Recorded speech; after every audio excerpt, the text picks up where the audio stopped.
Plonge dans l'art de la nuance, là où les pensées s'entremêlent.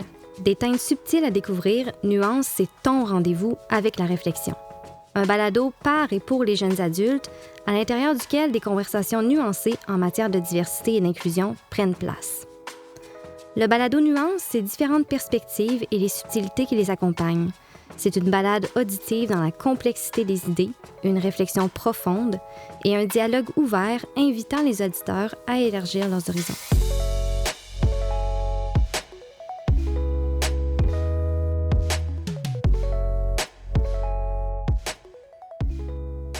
Dans cet épisode du balado Nuance, je discute avec Josiane des mythes entourant l'hypersensibilité sensorielle.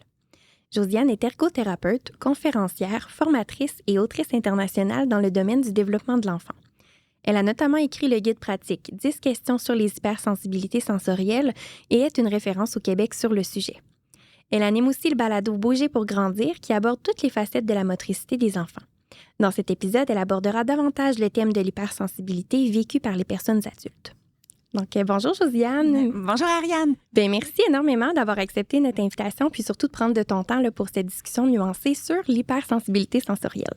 Bien, c'est un plaisir. C'est un sujet qui me touche beaucoup dans ma pratique et ma vie personnelle aussi. Fait que je suis vraiment contente d'avoir été invitée pour en parler. Bien, on a bien hâte de t'entendre là-dessus. En fait, je pense que pour amorcer notre discussion, on pourrait commencer avec une définition. Qu'est-ce que c'est l'hypersensibilité sensorielle? OK, bien dans le langage courant, et si on décortique un petit peu le mot, hyper, généralement, ça veut dire trop, plus. Alors, l'hypersensibilité, ça serait de percevoir plus. Si on parle d'hypersensibilité sensorielle, c'est de percevoir plus les sensations, dans le fond, qu'on rencontre dans le quotidien. Donc, que ce soit les bruits, les lumières, même les sensations internes. Donc, si j'ai faim, si j'ai envie de pipi. Ouais. Donc, je les perçois plus. Donc, j'en suis plus consciente et j'en ai plus à gérer, si on veut. Ce n'est pas, c'est dans le fond un choix, une recherche d'attention, un caprice. C'est sûr, si on parle des enfants, on a un enfant qui dirait c'est trop fort, bien, c'est pas un caprice si cet enfant-là a de l'hypersensibilité. C'est pas une phobie non plus. Ça touche plusieurs sens. Donc, j'ai parlé de la vision, l'ouïe, ça peut toucher les odeurs, les goûts, et ça peut toucher un seul sens aussi pour une personne en particulier. OK. Mais si on va du côté un petit peu plus scientifique, dans le fond, on a un système nerveux et notre système nerveux, lui, son travail au quotidien, c'est de filtrer les sensations qui nous entourent.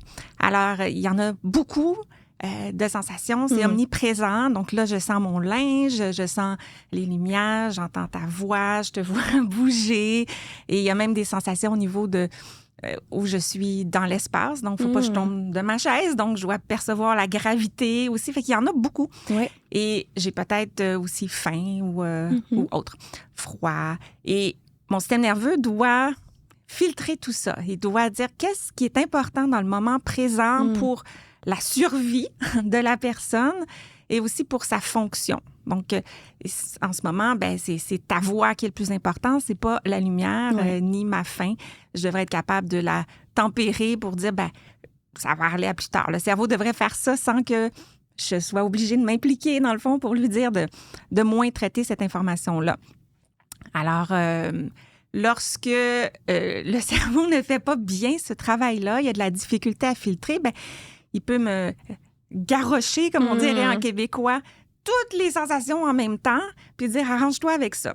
Donc, c'est surchargeant. On peut imaginer que surcharge, là. Oui, on ne sait pas quoi gérer et on est complètement distrait de ce qui est en train de se passer.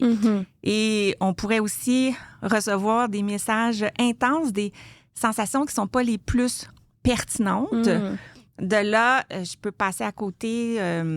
Par exemple, si j'entends beaucoup de bruit, beaucoup de sons et que ça prend tellement de place, toutes les sensations auditives, et que là, je ne peux plus percevoir du visuel. Donc, je suis supposée de surveiller ton visage quand je te parle, ton non-verbal. Il faut que je détecte quand est-ce que ça commence à t'ennuyer, ce que je dis.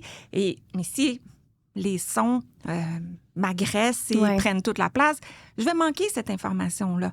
Donc, on veut la plus importante et on ne veut pas s'attarder à des informations qui n'ont pas de lien avec la survie.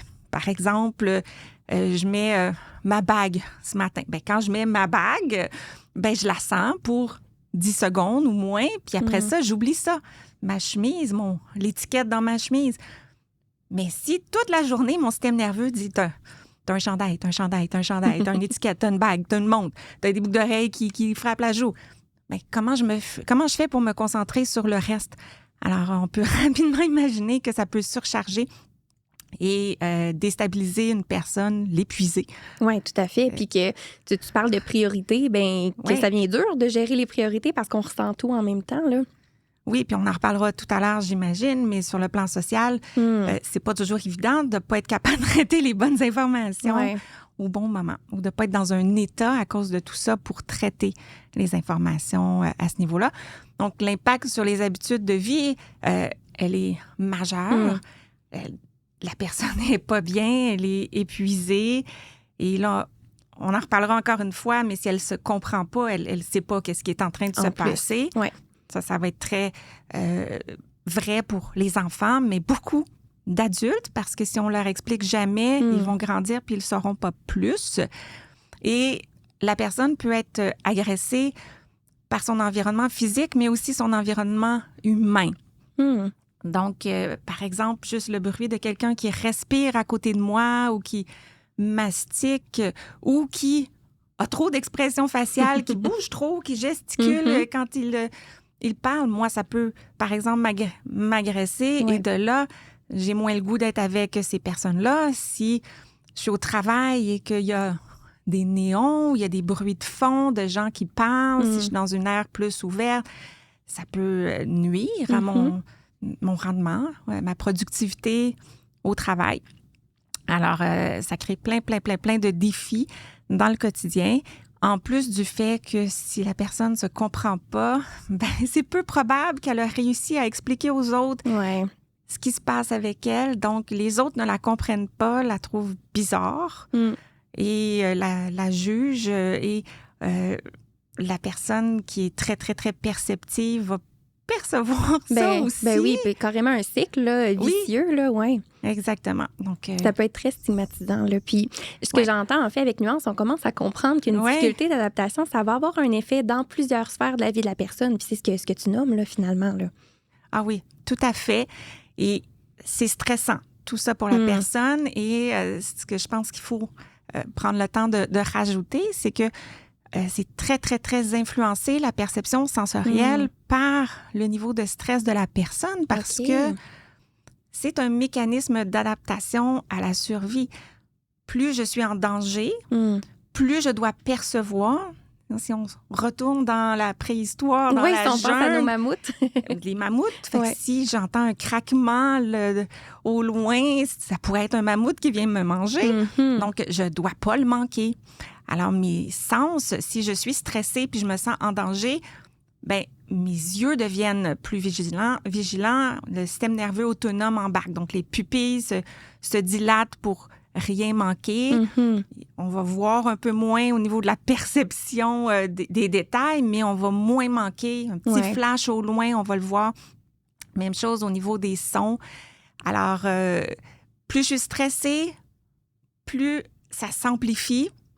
Alors, le cycle qui s'installe, bien, je suis agressée, je stresse, je suis plus sensible.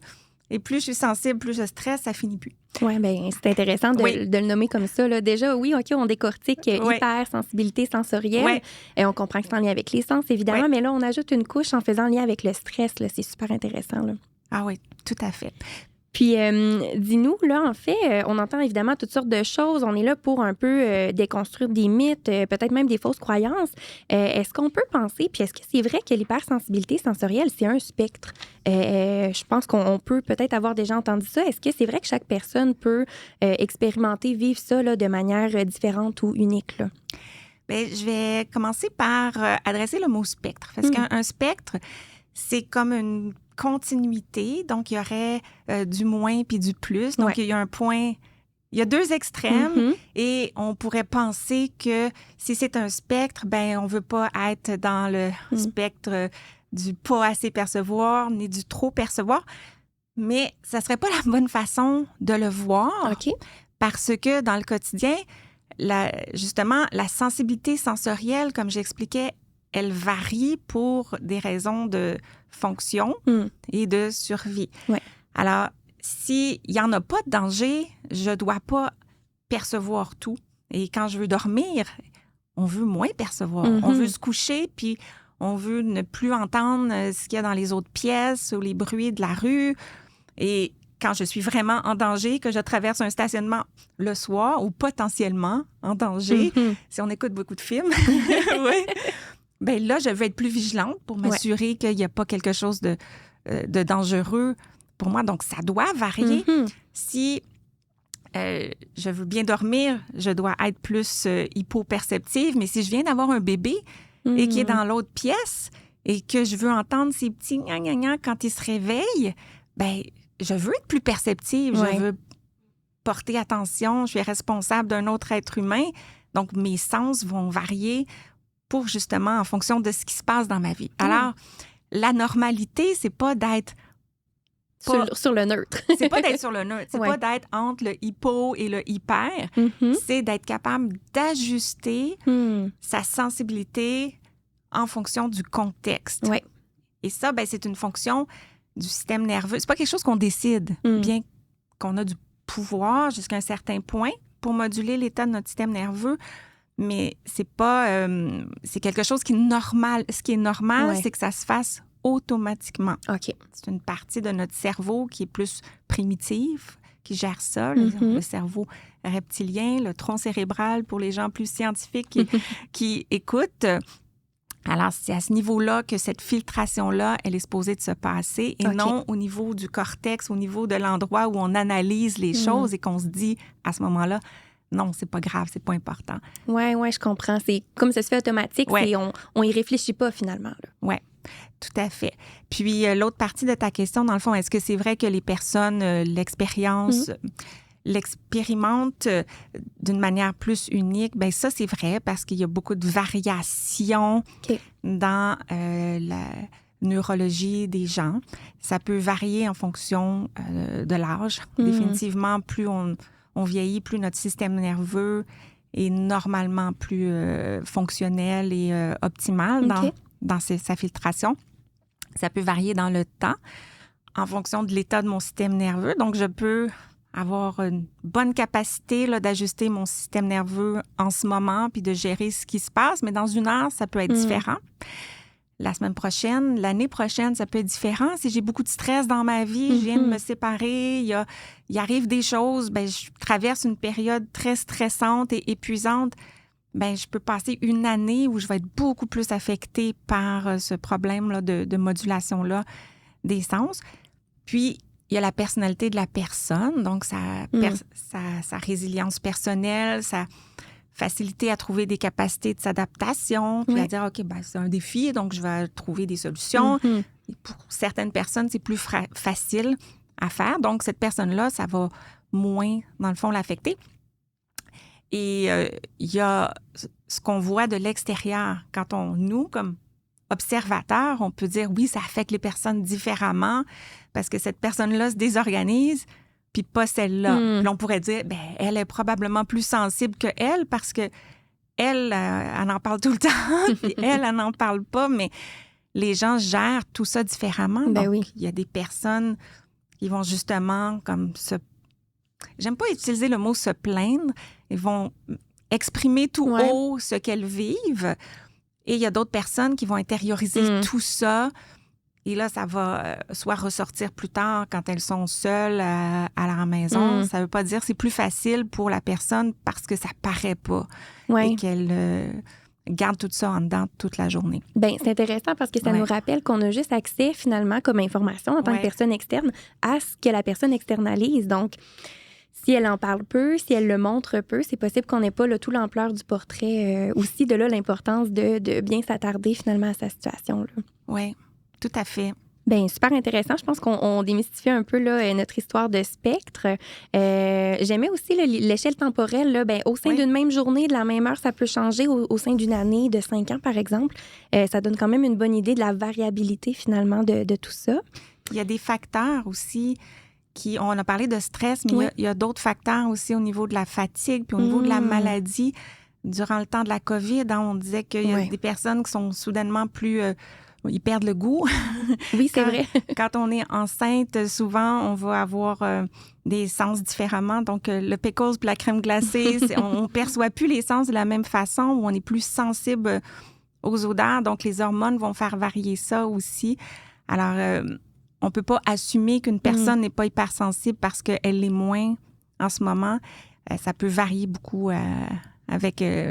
c'est ça, les différentes situations de la vie. Bien, c'est intéressant parce que un peu informellement, on a dressé un portrait de tous ces facteurs-là qui vont avoir un effet sur l'hypersensibilité là, de la personne. Oui. Évidemment, là, on traite d'hypersensibilité sensorielle. Par contre, je pense que dans la population générale, quand on entend l'hypersensibilité, on pense peut-être à d'autres formes, notamment l'hypersensibilité sensorielle. On ne va pas nécessairement développer là-dessus pendant ni s'y éterniser, mais est-ce que tu pourrais peut-être nous en dire un peu plus là-dessus? Bien, en fait, je pense que tu voulais en savoir plus sur l'hypersensibilité émotionnelle. Oui, parce que tu viens de dire sensorielle. Oh. Bon, ben oui, absolument. Là, c'est ça que tu voulais qu'on discute? Oui. OK. Donc, oui, l'hypersensibilité émotionnelle, c'est quelque chose qui fait partie de ce tableau-là parce que les émotions, dans le fond, ce que c'est un amalgame de sensations physiques qu'on va un peu remettre ensemble qui fait qu'on va reconnaître une émotion plutôt qu'un autre. Hein? C'est un serrement, une boule dans la gorge, c'est une exaltation, le cœur qui bat. Et selon ce qu'on a comme sensation physique, puis on les met ensemble, bien, ça va être de la joie, du stress, de la tristesse, en tout cas de la peur. Alors, l'hypersensibilité émotionnelle, elle est là aussi. Tantôt, j'ai parlé beaucoup des sensations extérieures, mais intérieures aussi. Fait que si moi, je suis très heureuse, bien, ça se peut que je sois encore plus submergée dans ma joie. Encore là, c'est pas que c'est négatif d'être très joyeux, mais ça prend beaucoup de place peut-être aux dépens de ce qui se passe autour. Mais je peux être submergée aussi par les émotions des autres. Donc, ce qui est discuté par les gens qui abordent ce sujet-là dans la littérature ou les gens qui parlent de leur expérience, c'est qu'ils se sentent comme des éponges des émotions des autres. Donc, avoir une petite discussion même de corridor avec quelqu'un qui est négatif par rapport à ce qu'il vient de vivre. L'imprimante marche pas. Puis que ses émotions sont présentes dans son non-verbal et dans sa voix. Ben, la personne hypersensible va absorber ça et là, va être pris avec cette émotion-là, ce qui peut faire basculer ses propres émotions vers un peu de l'impatience puis de la frustration. Et quand la personne comprend qu'elle est hypersensible, elle peut dire, c'est poche, là, ça vient d'affecter mon prochain 15 minutes, mais la personne comprend ce qui se passe. Mais quand la personne ne comprend pas ce qui se passe, elle se retrouve tout d'un coup frustrée et elle ne sait pas pourquoi. Et ça crée un peu la confusion. C'est pas agréable, là. C'est ça. Ça peut ressortir sur son prochain collègue qui vient lui demander quelque chose et arrête de me déranger. Puis, mais là, pourquoi t'es si brusque avec moi? J'ai rien fait. Puis, pourquoi t'es de même? Ben, je sais pas pourquoi je suis de même, mais c'est à cause de l'imprimante de mon autre collègue. Donc, les émotions vont être perçues très profondément, beaucoup d'envahissement. Ça prend du temps. Traiter, passer à travers ces émotions-là, comprendre ce qui se passe. Ça monte dans les pensées. Donc, la personne analyse, rumine, essaie de comprendre ce qui se passe chez l'autre. Et est-ce que la personne était impatiente tantôt vraiment à cause de l'imprimante ou est-ce parce que c'est à cause de moi que... il va y avoir beaucoup d'extrapolation. Ça vient prenant, là. C'est ça. Donc, encore là, beaucoup d'épuisement qui vient de le overthinking. Je ne suis pas certaine de la traduction francophone. c'est des personnes qui peuvent aussi se sentir plus intuitives. Ça peut amener des choses intéressantes, mais encore là, ça peut créer de l'anxiété. Donc, si je sens que quelque chose va se passer de pas correct, ces personnes-là vont beaucoup le sentir et vont souvent avoir même une confirmation de ça. Donc, vont sentir qu'il y a quelque chose qui ne va pas. Soudainement, vont écouter les nouvelles et il s'est passé quelque chose dans le monde et pas qu'il y avait un lien, mais en même temps, encore là, ça vient mélanger la personne. Donc, qu'est-ce qui se passe? Pourquoi je le savais? Bon, et au niveau de l'empathie, ça, c'est peut-être quelque chose de positif jusqu'à un certain point. Donc, côtoyer une personne hypersensible, on va la sentir très empathique envers nos besoins. On va aimer beaucoup ces gens-là, mais en même temps, la personne va repartir avec toutes nos préoccupations, nos besoins. Elle va les ruminer ça chez elle. Donc, pour elle, c'est lourd. C'est pratiquement plus de la sympathie que de l'empathie, finalement. Là, si on y va en termes de définition, là, le fait qu'elle ramène puis qu'elle vive pratiquement les émotions de la personne. Bien, tout à fait. Donc, le terme hypersensible, personne hypersensible, PHS, c'est un descriptif pseudo-clinique, dans le fond, qui a été proposé en 1990, donc c'est tard, par une psychologue, ça doit être son mari, là, Hélène et Arthur Aaron. Alors, pour décrire, dans le fond, ce que ces personnes-là vivaient, et depuis ce temps-là, on en parle un petit peu plus, pas assez. Et c'est pas un diagnostic médical, c'est important de le dire. C'est pas un diagnostic de santé mentale. Donc, c'est pas un diagnostic point. C'est plus un tableau neurologique qu'on reconnaît chez certaines personnes et de l'identifier. On peut dire, pourquoi il faut tout nommer dans la vie, pourquoi mettre des étiquettes, mais ça va aider les gens à se comprendre, puis ça va aider les intervenants aussi à savoir de quoi on parle pour outiller ces personnes-là. Alors, voilà. C'est intéressant de savoir qu'il n'y a pas de diagnostic. Ça, c'est quelque chose que je ne savais pas du tout. Comment on fait à ce moment-là pour identifier? Si tu peux nous en dire quelques mots. Par exemple, une personne qui se présente en consultation, en ergothérapie, comment on fait pour identifier que cette personne-là vit de l'hypersensibilité?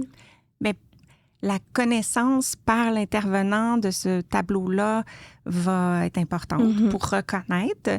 Et c'est sûr que les psychologues vont surtout être les personnes qui vont souvent recevoir ces personnes-là avant l'ergothérapeute parce que la personne vit tellement d'émotions, de pensées, elle se comprend pas et va souvent aller consulter, c'est une bonne chose, un psychologue pour avoir de l'aide avec tout ça. Et c'est le psychologue souvent qui va lui dire, peut-être que c'est ce qui se passe pour toi, va partager de l'information, valider avec la personne. Peut-être que les psychologues ont des tests aussi qui sont, mais ça, je ne le sais pas, à vérifier, qui se sont créés là, d'un point de vue plus clinique pour identifier. Mais sinon, et pas que je sais si c'est valide ou pas, mais sur l'Internet, si on cherche test pour savoir si je suis hypersensible, il y en a beaucoup, beaucoup, beaucoup. On fait des petits questionnaires, puis après ça revient comme vous semblez être hypersensible. Mais l'important, je pense que c'est pas l'identification clinique, c'est vraiment de se comprendre. Et si une personne fait ses recherches, lit et semble se rendre compte que ça correspond à ce qu'elle vit, ben oui, elle peut lire davantage justement pour obtenir des pistes et se dire hypersensible. C'est pas... Ben c'est surtout ça. Ce que j'entends, c'est qu'en fait, puis c'est un peu l'objectif de Nuance, finalement, plus on comprend, plus on est en mesure d'agir, là, finalement, puis tant pour la personne que son entourage. Mais ça peut se vouloir rassurant, là, de savoir dans quelle direction s'en aller, parce que là, j'entends qu'il y a une surcharge. Qu'est-ce qu'on gère? Comment on gère? Ouais. Ça peut être aidant, là. Puis de savoir qu'on n'est pas tout seul, que c'est pas juste la personne qui vit ça, dans le fond. Donc, si ça a un nom, c'est parce qu'il y en a d'autres personnes. Et c'est rassurant de savoir qu'il y a d'autres personnes qui le vivent et qui pas s'en sortent, mais qui vivent avec ça. Exactement. Ça se peut, puis ça peut être compris par d'autres aussi parce que ça existe. Oui, tout à fait. Si on contribue un tout petit peu à cette mission-là, on est bien heureuse. Là, bon, on a parlé d'hypersensibilité sensorielle, d'hypersensibilité émotionnelle. Est-ce qu'il en existe d'autres types d'hypersensibilité? Bien, il y aurait l'hypersensibilité environnementale qu'on pourrait soulever. Et ça revient souvent aux mêmes personnes qui vont avoir différentes facettes. OK. Alors, les personnes avec une sensibilité environnementale, ça va être plus au niveau, par exemple, des parfums, donc les odeurs, mais aussi s'il y a des moisissures, par exemple, dans l'environnement, elles vont être malades plus vite que les autres. OK. Il y a des personnes qui vont ressentir au niveau électrostatique, donc le Wi-Fi, puis l'électricité et tout ça, ça va affecter leur système nerveux. Donc, vont avoir plus de fatigue, vont avoir toutes sortes de symptômes physiques. Il y a les personnes plus au niveau chimique. Donc, des fois, on entend les gens dire « Ah, moi, je suis très sensible au café, je peux pas en prendre. Ouais. Ça m'affecte trop. » Ou il y a des personnes que les médicaments, il faut qu'ils prennent des doses plus petites parce qu'ils réagissent plus. Et il y a des personnes, si on regarde sur le web, ce qui va ressortir surtout comme littérature, c'est toute l'hypersensibilité en lien avec l'immunologie. OK. Ben oui. Donc, il y a différents types. Là. Il y a beaucoup de littérature là-dessus. Pas ma spécialité, mais ça va être beaucoup utilisé pour décrire les réactions immunitaires d'une personne. OK. Ah, c'est intéressant. Ben, on comprend que ça peut emmener large, finalement, puis que ça peut toucher différents éléments. Je pense que c'était une excellente introduction. Je comprends mieux, en tout cas, ce qu'est l'hypersensibilité, notamment l'hypersensibilité sensorielle. Je présume que c'est le cas pour nos auditeurs également. Maintenant, j'ai envie de vous poser une question. Donc, maintenant là, que vous avez développé une expertise dans votre domaine, évidemment, maintenant, vous connaissez bien l'hypersensibilité sensorielle. Peut-être qu'en début de carrière, ce n'était pas nécessairement votre cas. On aimerait connaître une conception erronée que vous avez en lien avec l'hypersensibilité sensorielle que vous aviez là avant de développer votre expertise. Bien, je vais répondre à 2 niveaux. Okay. Alors, sur une base plus personnelle, moi, j'ai des hypersensibilités sensorielles. Okay. Alors, avant de l'apprendre, et ça s'est fait lorsque j'avais 23-24 ans à l'école d'ergothérapie où on s'est mis à parler du système sensoriel. Okay. Et là, j'ai compris que c'est quelque chose qui existait. Mais avant ça, la perception erronée que j'avais, c'est je suis pas comme les autres. Ouais. On a l'impression que tout le monde gère bien l'environnement, le quotidien, puis que c'est juste nous qui n'est pas capable de gérer. Fait que ça, c'est pas le fun, là, non, comme feeling. Alors, se dire, OK, c'est juste que j'ai une perception plus fine et ça me cause des défis. Donc, beaucoup de personnes se sentent peut-être différentes à ce niveau-là sans même comprendre que c'est à cause des... Parce qu'il y a une chose... On peut même se rendre jusqu'au point où on dit « OK, moi, je pense que je suis la seule qui entend plus puis qui voit plus. » Mais avant ça, c'est très, très, très commun qu'on ne sait même pas que c'est parce qu'on entend plus. Exactement. Un peu comme une personne qui est colorblind, là. Oui, qui serait, voyons, pas aveugle, j'ai juste ça en tête, mais qui perçoit pas les couleurs. Les couleurs, oui. Bien, c'est ça. Jusqu'à un certain âge, puis qu'on l'identifie, la personne ne sait pas que son rouge, c'est pas le même rouge que les autres. C'est intéressant comme parallèle.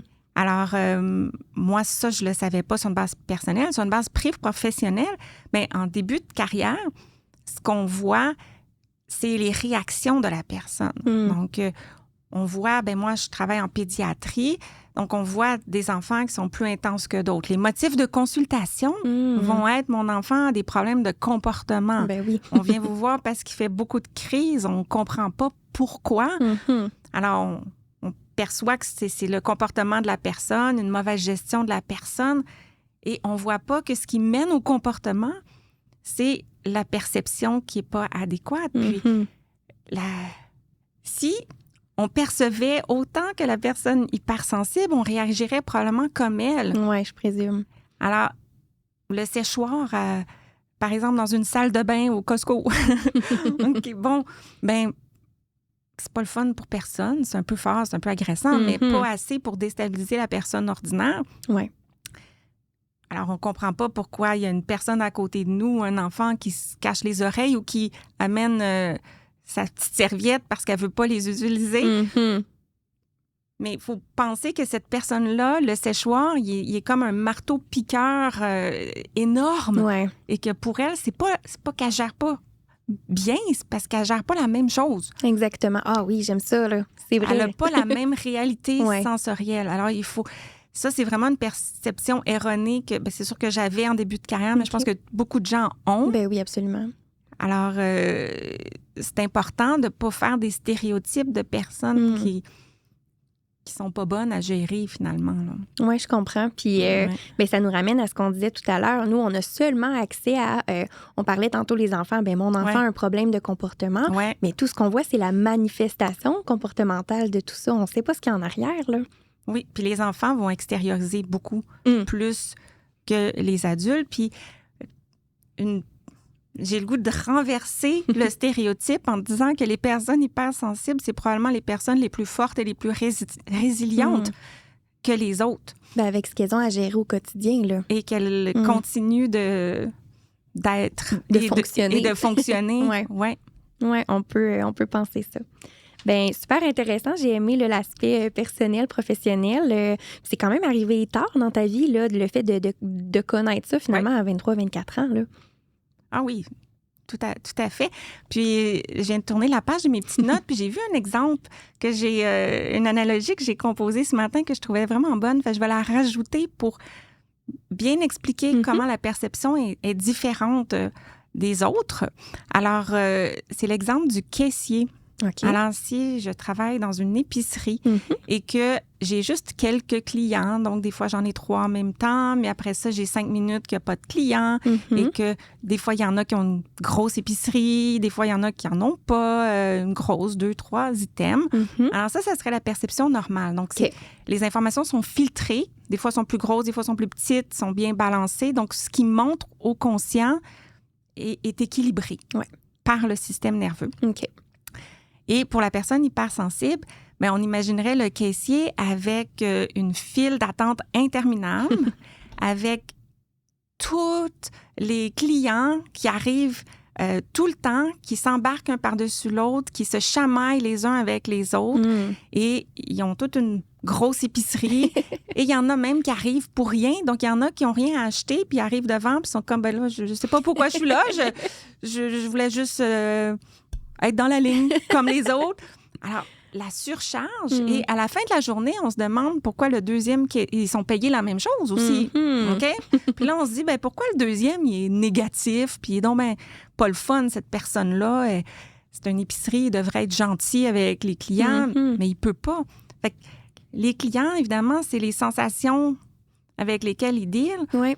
Alors, s'il arrive à faire un sourire puis à dire bonne journée à quelqu'un, c'est parce qu'il est vraiment fort, là. Oui, c'est merveilleux comme analogie. C'est très clair encore. Je sens qu'on l'est depuis le début, mais ça, on aime toujours imager un peu. Ben, c'est génial. Super. Merci pour le partage. Donc, en fait, maintenant qu'on a un bon portrait de tout ça, on vous a entendu un peu, là, on t'a entendu sur tes conceptions initiales.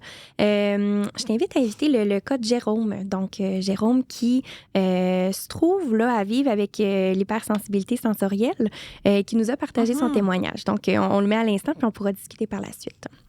Je m'appelle Jérôme. J'ai 18 ans. Je suis passionné de cinéma, puis je viens de commencer un deck en or.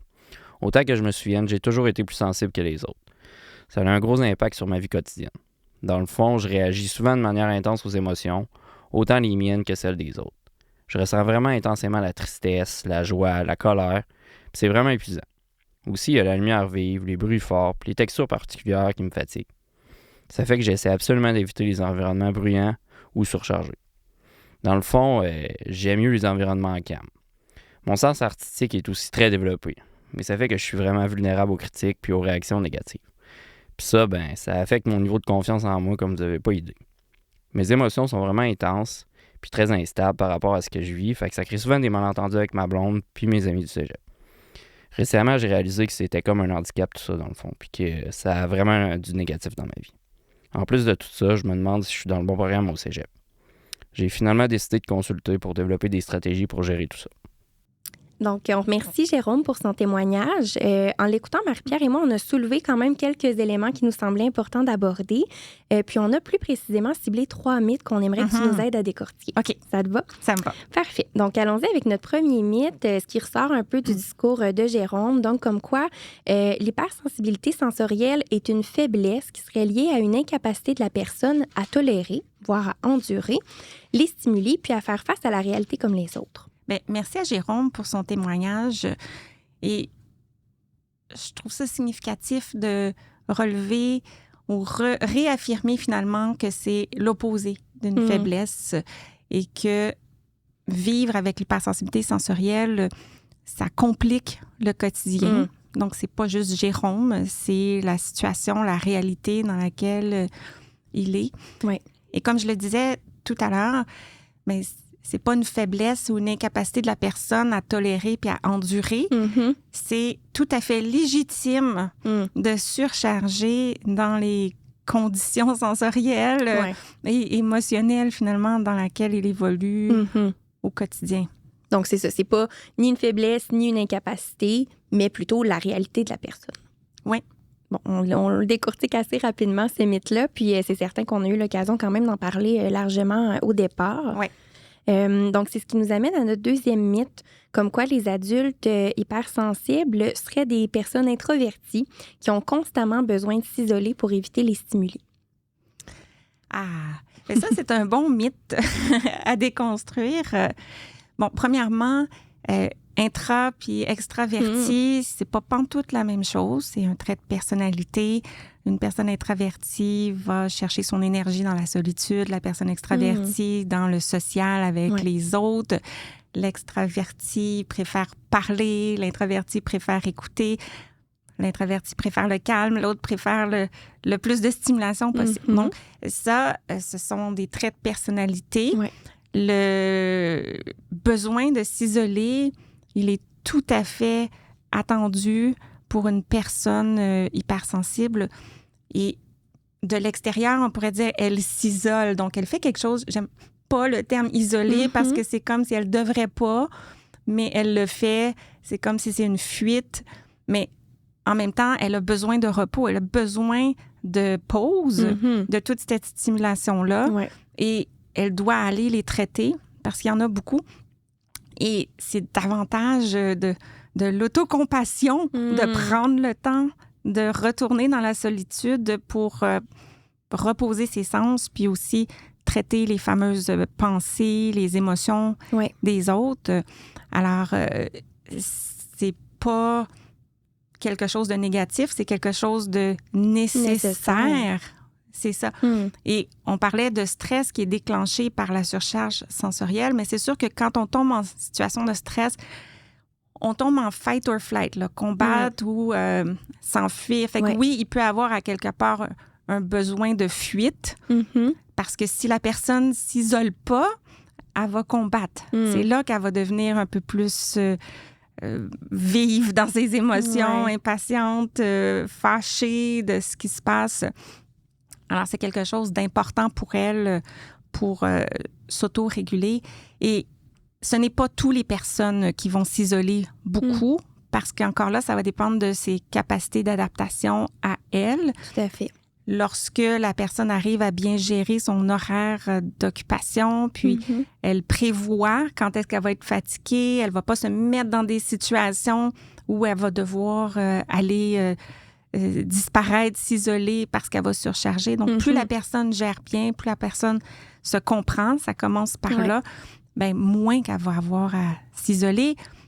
Mais c'est sûr qu'elle va respecter autant son trait de personnalité. Si c'est une personne introvertie d'avance, bien, elle va pas, parce qu'elle se régule bien, voir plus de gens. Elle aime sa vie sociale sélective avec des relations de qualité et son temps de solitude pour grandir en temps d'elle, puis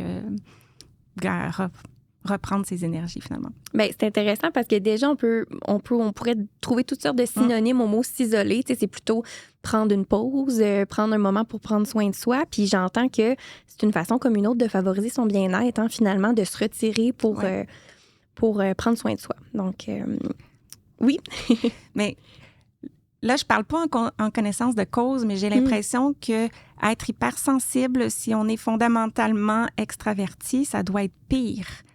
Parce que si j'ai un grand besoin social, mais que le social m'agresse, je pense que je vais être beaucoup plus malheureuse qu'être introvertie. J'aime la solitude de toute façon et me retrouver dans le calme m'aide et me plaît. Ouais. Alors, les hypersensibles ont été très heureux durant la COVID. On peut penser, Oui. Oui, c'est intéressant. Ben, ça pourrait être confrontant là, de se trouver dans une position où on a envie de ça, ça nous fait du bien, mais en même temps, en contrepartie, finalement, c'est trop, là, toutes ces stimulations-là. Oui. Bien, merveilleux. Donc, ça nous amène à notre dernier mythe, donc celui qui dirait que l'hypersensibilité a seulement des impacts négatifs dans la vie de la personne. Ça amène des défis, ça, c'est certain. Mais la perception accrue, si on y va au niveau sensoriel, visuel, auditif, par exemple, ben, va amener une meilleure perception des détails sensoriels. Donc, on peut penser aux arts visuels, autant dans l'appréciation de l'art ou dans la critique des goûts. Donc, les cuisiniers aussi vont être plus perceptifs, donc vont être plus compétents. Donc, ça peut leur amener des talents qui vont mener à des carrières en musique aussi. C'est sûr que d'être dans un environnement très musical va peut-être être plus lourd pour certaines personnes. Mais en même temps, quand on parlait du système nerveux qui doit gérer en fonction de la survie et tout ça, bien, lorsque les bruits sont autoproduits ou les stimulations visuelles autoproduites, d'emblée, le système nerveux sait que c'est pas dangereux. Okay. Donc, si je joue moi-même de ma musique ou je suis avec mon band et je joue de la musique, je risque pas d'être agressée par les sons. Mais si j'essaie de lire et que quelqu'un d'autre joue de la musique à côté de moi, ça risque d'être plus difficile à traiter. Ah, c'est intéressant. Les scientifiques aussi vont être capables de percevoir des patterns, voir des anomalies au niveau de design. Alors, c'est super utile dans une société d'avoir des personnes qui sont capables de cette perception-là en informatique aussi, des petits détails dans des codes pour construire des logiciels. On connaît ça, nous autres. C'est ça. Puis dans le domaine de l'humanité, bien, c'est sûr que lorsque ces personnes-là s'en vont en relation d'aide ou qu'ils sont des parents, ils sont très, très bons. Mais si elle arrive à se gérer assez bien pour pas se sentir submergée, et ça passe par la compréhension, être capable de faire la distinction entre mes émotions, les émotions des autres et trouver des belles stratégies de régulation, mais on les veut comme psychologues, travailleurs sociaux, ergothérapeutes, enseignants, tous les gens qui sont en contact avec les autres, c'est ça, ils sont très, très, très, très gentils. Ben oui, puis comme tu le nommes, utile, puis on serait fou de s'en passer finalement. Là. Oui, je pense qu'on ramène beaucoup ça justement avec Nuance. Hein? Ben, on a une société qui est très colorée, puis c'est merveilleux comme ça. Puis j'ai aimé que tu parles de musique, d'art, parce que c'est ce que Jérôme évoquait, puis il allait même jusqu'à re-questionner son choix de programme. Peut-être qu'en développant des stratégies, il peut y trouver son bonheur. Là. Oui. Bon, là, on comprend très bien que ça n'a pas que des impacts négatifs. Par contre, est-ce qu'on pourrait penser que les personnes hypersensibles, en raison de toute cette surcharge, de cette gestion-là, pourraient être plus sujettes à d'autres troubles d'adaptation, par exemple la dépression ou d'autres troubles émotionnels? Mais il n'y a pas de causalité directe, donc pas automatiquement, mais c'est sûr qu'ils ont plus de facteurs de risque en lien avec le fait qu'ils ont probablement plus de stress parce que les sensations vont déclencher du stress. Et si on rajoute le stress de ne pas se comprendre ou le stress de la réaction des autres qui n'est pas soutenante parce qu'eux ne nous comprennent pas, bien, c'est sûr que ça peut mener à du découragement, voire de la dépression. Mais il n'y a pas de lien direct. Puis c'est sûr qu'il y a d'autres facteurs qui viennent jouer dans ça. Donc, la génétique, le réseau de soutien, les expériences de vie, puis les capacité d'adaptation de la personne. Ouais. Mais c'est souvent comme ça que la personne va aller éventuellement voir le psychologue. C'est pas quand elle se sent trop contente puis est envahie par la joie, mais parce que elle est envahie par peut-être de la tristesse qui n'est pas justifiée en fonction du vrai contexte. Ouais. Et va aller consulter. Ah, Puis ben, à ce c'est intéressant. moment-là, oui, ça peut se présenter comme de la dépression et il va en avoir beaucoup si la comprends. personne ne se comprend pas. Et de là, l'importance de l'éducation, puis de l'éducation des enfants, parce que c'est une facette du système nerveux, c'est un profil sensoriel. Donc, la personne, elle est comme ça depuis bébé. Il va y avoir des bébés plus intenses, hein, le terme baby, le bébé à besoin intense, des bébés qui pleurent beaucoup.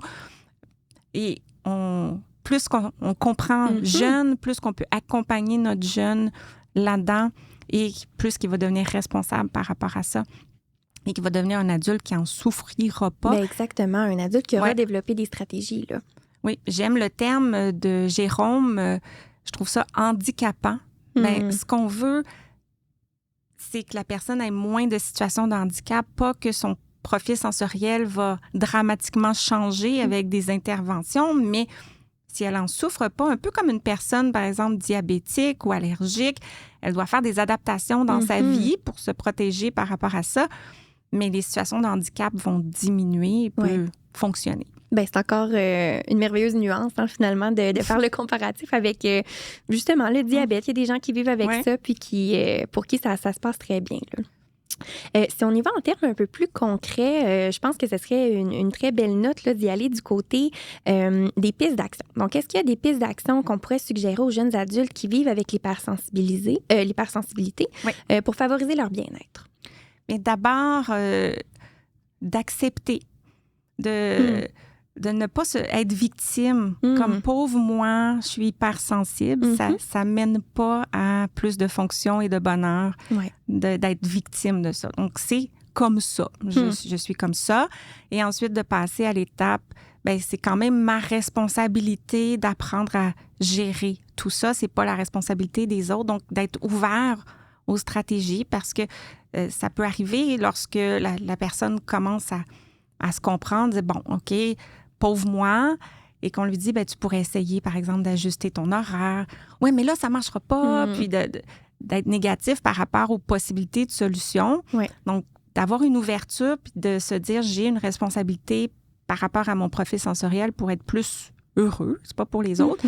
Alors, ça commence par se comprendre, donc faire des lectures, définitivement.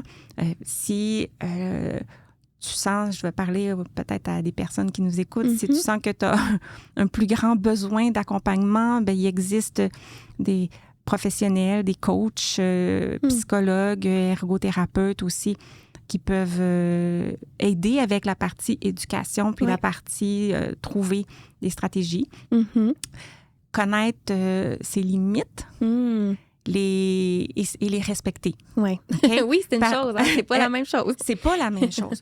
Donc, si je sais que aller magasiner aujourd'hui, ça m'épuise, ben demain, il faut pas que j'accepte l'invitation au restaurant avec mes amis. Je risque de ne pas être agréable et de ne pas être bien dans tout ça. Donc, il faut que j'apprenne à décliner les invitations. Il faut que j'apprenne à ne pas en prendre plus que je suis capable de gérer. Le besoin de repos, il est réel, il est énorme. Et je parle pas juste du besoin de sommeil, mais si je fais 3 jours je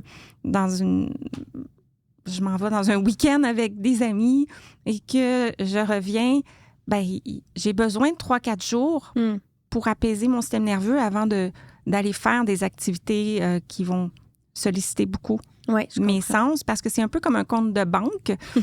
Si on fait plus de retraits que de dépôts, ça marche plus. Ça marche plus. Alors, il faut absolument dire, OK, où j'en suis, s'auto-mesurer tout le temps dans mon éveil, ma capacité d'en prendre et de donner, finalement, faire des dépôts de repos pour être capable de refaire finalement des dépenses. Pour trouver une balance. Oui, exactement. Okay. Il faut organiser sa vie en tenant compte de ses hypersensibilités sensorielles. Donc là, si je parle aux jeunes qui sont en choix de carrière, ben c'est pas parce que j'adore peut-être un métier que je serais bon dans ce métier-là. Si ce métier-là implique beaucoup, beaucoup de stimulation sensorielle ou émotionnelle, c'est peut-être pas stratégique d'aller se confronter à ça. Oui, c'est à prendre en considération. Là. Oui, et le lieu où je vais vivre, Ben OK? oui. Je m'en vais pas vivre dans le centre-ville si les bruits sont éprouvants pour moi. Il faut absolument que j'aille en banlieue ou en campagne. C'est pas une bonne idée parce que je vais m'épuiser juste à dormir chez moi. Ouais. Et est-ce que je choisis un travail ou que j'ai besoin de prendre le transport en commun? Ça, c'est tough, là. Il y a des odeurs, il y a du visuel là-dedans, il y a des bruits. On est tassé dans le métro, dans l'autobus avec des gens qui touchent. Donc, j'arrive complètement crevée au niveau sensoriel au travail. Il faut que je tienne compte de ça quand je fais mon choix de carrière, quand je fais mon choix de domicile et même mon choix de partenaire de vie. Parce que je tombe en amour avec quelqu'un qui est très, très actif, qui veut toujours aller à quelque part le week-end. Puis, alors, c'est soit que j'y vais puis je m'épuise ou soit que j'y vais pas puis que là, ça affecte ma relation parce que là, je suis plate. Je veux jamais rien faire.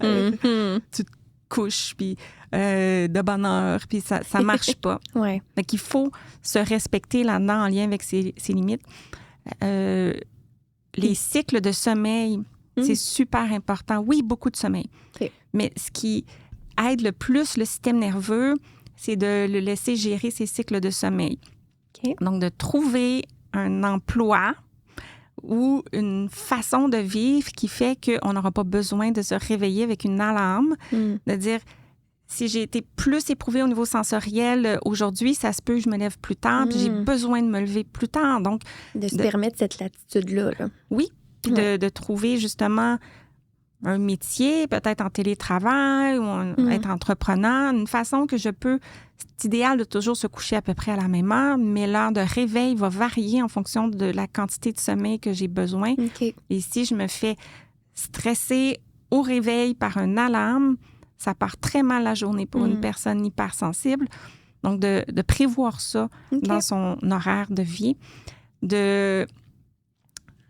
d'explorer, puis peut-être que là, l'intervenant va être très utile à ce niveau-là, toutes les stratégies qui peuvent aider à moduler l'état du système nerveux. Donc, on peut simplifier ça en disant tout ce qui peut aider à gérer le stress. Donc, est-ce que je vais apprendre à faire des respirations d'une certaine façon pour m'aider? Respiration profonde, il existe toutes sortes de choses, cohérence cardiaque. Je peux explorer de ce côté-là. Tout ce qui est activité physique aide généralement à moduler l'état du système nerveux. Donc, si j'aime l'exercice puis que je m'entraîne, je fais du jogging, le yoga, la méditation, le tai chi, tout ce qui peut aider les odeurs. Il existe des odeurs qui sont plus apaisantes. J'allais dire la lasagne. La lavande. La lavande. La lavande, la camomille. Il va exister beaucoup de types de thérapies qui sont prouvées, pas prouvées. Ça, je donne pas de commentaires là-dessus. C'est d'explorer en tant qu'adulte qui fonctionne pour nous. Qui fonctionne pour nous, puis qu'on sent que ça aide à apaiser l'état de notre système nerveux, à faire des dépôts finalement par rapport à mes activités que je veux faire. L'alimentation va jouer aussi. Bien sûr, le café, c'est pas winner, mais ça peut aider certaines personnes à d'autres niveaux. Donc, encore là, je module combien j'en prends, quand j'en prends, mais le sucre va affecter d'autres personnes. On disait tantôt que les autres types d'hypersensibilité, souvent, c'est sur les mêmes personnes que ça tombe. Donc, si je suis plus sensible au niveau digestif, mais je fais pas exprès pour aller manger des choses qui vont demander plus d'énergie à mon intestin à gérer, à moins que je sais que je suis en vacances et que j'ai 4 jours pour me reposer après. Donc, ça fait partie de la gestion. C'est pas de se priver de tout, c'est de se dire qu'est-ce qui fait du sens là, en fonction de mon horaire puis de ce que je veux accomplir. Au niveau de l'environnement, si je suis plus sensible au niveau visuel, fais ton ménage, fais la vaisselle avant de te coucher, garde le minimum, le chaos visuel. ça fait une différence quand je commence ma journée le matin, si mon bureau, c'est un chaos versus si c'est propre. Donc, si ça m'affecte, je le fais. Peut-être tenir un journal ou avoir d'autres formes d'art qui me permettent de ressortir le surplus d'émotions pour les personnes plus au niveau hypersensible émotionnel. Oui. Donc, si j'ai côtoyé beaucoup de gens puis que ça, c'est gros pour moi, l'empathie, bien, est-ce que j'aime écrire? Bien, je peux tenir un journal ou si j'aime dessiner, je peux dessiner, peindre si je suis plus musicale. Mais il faut trouver un outlet, une façon de ressortir puis de traiter cette émotion-là parce que sinon, elle va rester toute à l'intérieur ou de côtoyer un intervenant à qui je peux aller en parler pour faire ressortir ce surplus d'émotions-là. Et le réseau de soutien. Donc, ça va dans le domaine de me connaître, commencer à m'entourer de gens qui sont ouverts à en apprendre sur moi, avec qui je suis à l'aise d'en parler. Aussi, je sais que je vais me sentir respectée. Je ne sais pas s'il existe, je suis certaine qu'il y en existe, mais des groupes de soutien, des associations professionnelles où je peux rencontrer d'autres adultes ou jeunes qui vivent ça aussi. On fera notre devoir de chercher tout ça, mais il y en a assurément. Là. Parce que quand on n'est pas seul à le vivre, on dirait que c'est mieux. Ben oui, absolument. Puis, tu sais, tout ce que j'entends, finalement, ça passe beaucoup par le fait de se connaître, de faire peut-être des essais-erreurs. Qu'est-ce qui fonctionne pour nous? Quelle stratégie est gagnante? Puis après, ben là, on y va un peu avec notre réseau, puis ben faire connaître ce qu'on vit aux autres, parce que c'est pas gagnant de garder ça en dedans. Puis plus la personne comprend, plus peut-être elle est là pour nous accompagner. Là. Oui. Ça m'amène finalement, est-ce qu'il y aurait des conseils qu'on peut donner aux proches qui vivent là, avec une personne qui vit là, de l'hypersensibilité sensorielle? Comment, bon, évidemment, on n'est pas des professionnels, mais comment on peut la soutenir à notre manière? Là? Bien, c'est le temps pour les autres d'être empathiques. Peut-être se rappeler l'exemple du caissier. Oui. OK? Ils n'ont pas la même clientèle que vous, alors il faut être empathique. C'est correct de dire, pauvre toi, il y avait pas mal de bruit, plus qu'on avait pensé dans le restaurant. Ouais. Donc, ça, c'est important de pas être surpris des changements d'humeur de l'autre personne ou de ses comportements soudains, inattendus. Oui. De là, choisir le bon partenaire de vie, parce que ça se peut que la personne tombe négative ou plus silencieuse en plein milieu du souper au restaurant. Et de s'y attendre. Et à ce moment-là, de soit offrir qu'on s'en va ou c'est correct de parler moins, puis de juste respecter. Surtout, ne pas rire de la personne, ne pas faire de sarcasme. C'est pas le fun. De pas minimiser. Ben là, il me semble que je sais que t'es sensible, mais il me semble que c'est bien moins fort que d'habitude. Puis tu dis que tu as besoin de repos, mais là, on s'est levé tard, on est en vacances, on a dormi jusqu'à 11 heures.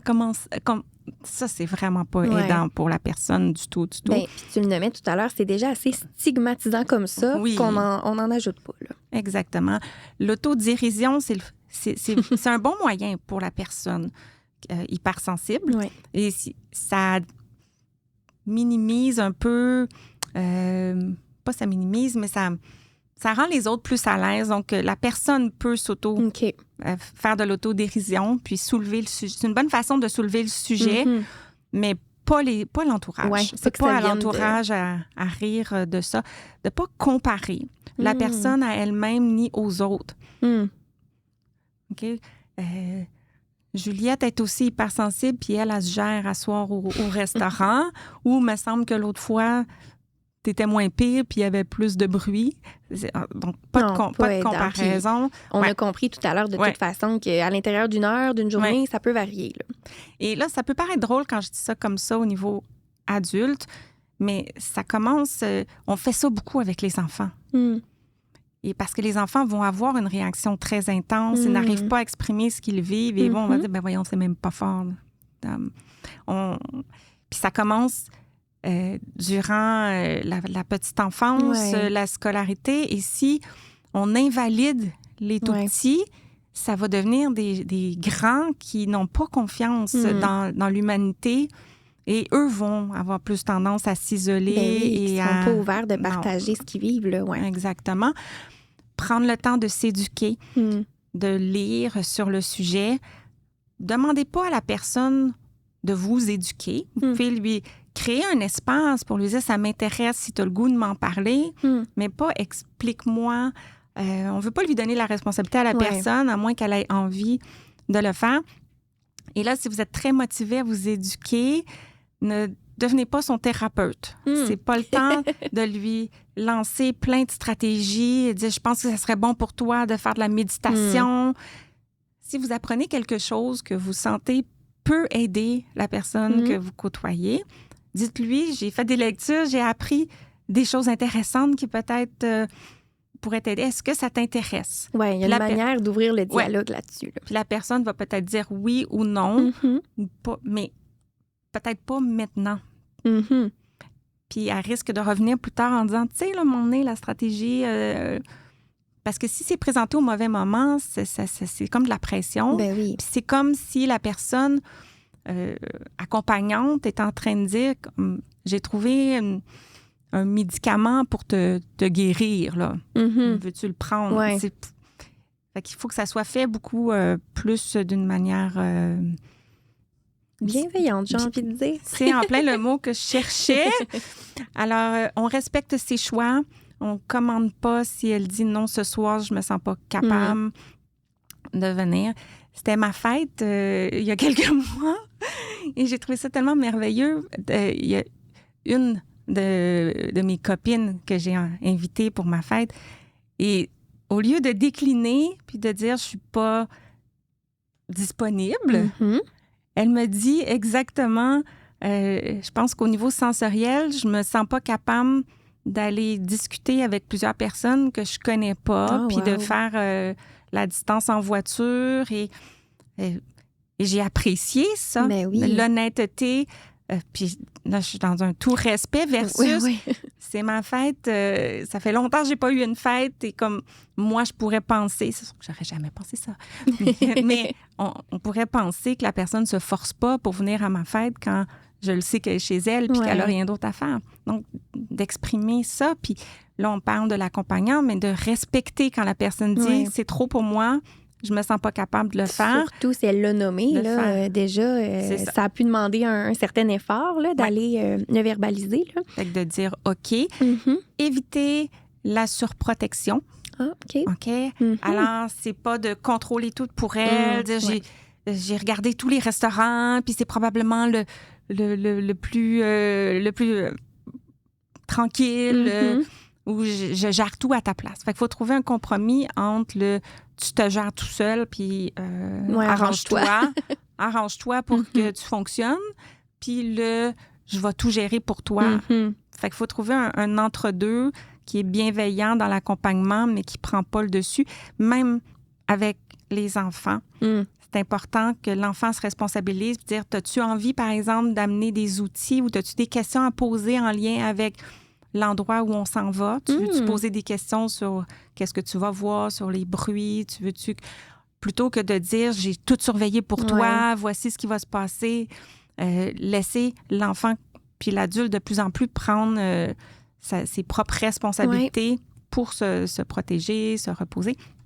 Et remarquer les forces de la personne qui viennent avec ses hypersensibilités, puis les célébrer, les soulever, les apprécier, parce que c'est positif pour la relation, pour la société. Absolument, puis pour la personne qui jongle avec ça, possiblement au quotidien. Là. Oui.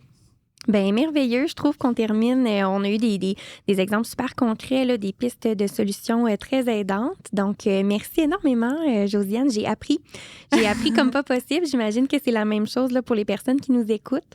Donc, voilà, on vous remercie pour votre temps encore. C'était un plaisir. Puis, donc, pour nos auditeurs, là, on vous invite à rester à l'affût des nouveaux épisodes du Balado Nuance. À bientôt. Cet épisode du Balado Nuance est propulsé par la Fondation Québec Philanthrope en collaboration avec le Comité québécois pour les jeunes en difficulté de comportement. La réalisation est rendue possible grâce à l'expertise des productions Upawa, notre génie des coulisses, qui vous offre une expérience auditive sans égale. Nous remercions chaleureusement nos précieux partenaires, sans qui ce projet n'aurait pu voir le jour.